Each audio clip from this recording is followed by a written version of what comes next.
At number 4, another week of some seriously crummy pro football kicking by pro football kickers. Lambo and Nugent, Aguayo, oh my. Yeah, I know this is kicking the kickers while they're down, but I will say this. Josh Norman is right that Dustin Hopkins was not to blame for his team's failure to win on Sunday. There's nothing of football. Yeah, obviously anyone who watched knows the blame falls on Hopkins' teammate.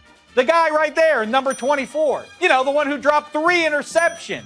And Josh Norman, again, has a ball go through his hands. Glad we cleared that up. At number 3, speaking of helping hands, you can never have too many of them. And that's why it's time to hand out the great teammate who's also a coach on the field award, which this week goes to Stephon Gilmore. Now, sure, the Bills were overmatched all day, but take a look at Stephon Gilmore on this one play. As you can see, he was generous enough to let his fellow Bills defenders and the rest of the world know that this touchdown was someone else's fault. Clearly, it was more important to take advantage of this teachable moment than to even try and make the tackle or try and go the way of the receiver for that matter.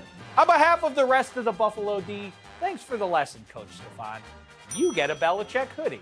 Now it's time for the Everyman, presented by the Campbell's Chunky Everyman All-Star League, and this week it goes to Redskins head coach Jay Gruden. Next time you hear a coach talk about how the game is just too complicated for us fans to truly understand, remember this. I don't know how to react. I didn't think it was possible to tie. I know there was a tie last week in Arizona, but I was like, how the heck they tie? You know, and now we know. Makes getting a head coaching job seem more realistic, no?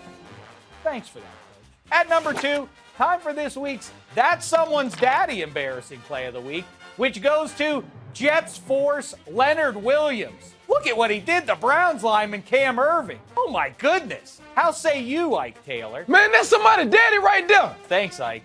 And yeah, not nice, Leonard. Not nice at all. And that brings me to number 1 in this week's brown paper bag of shame, which goes to the allegedly struggling Seattle Seahawks who are trying to pull a fast one on my eyes. Again. But I'm not buying it.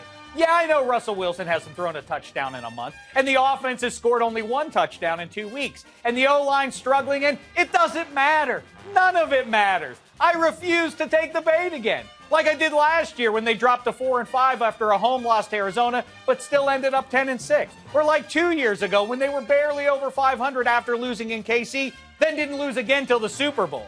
Fool me once, shame on you. Fool me twice, shame on me.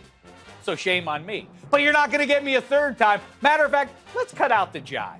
I agree with President Obama's prediction for February of 2017. When it's all said and done, it's going to be the Seahawks and Patriots. And before you complain, remember that matchup gave us one of the 2 or 3 best Super Bowls in half a century. You don't like it? Put this on. It's the brown paper bag of shame. Till next time.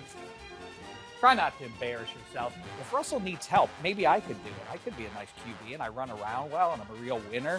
Shame.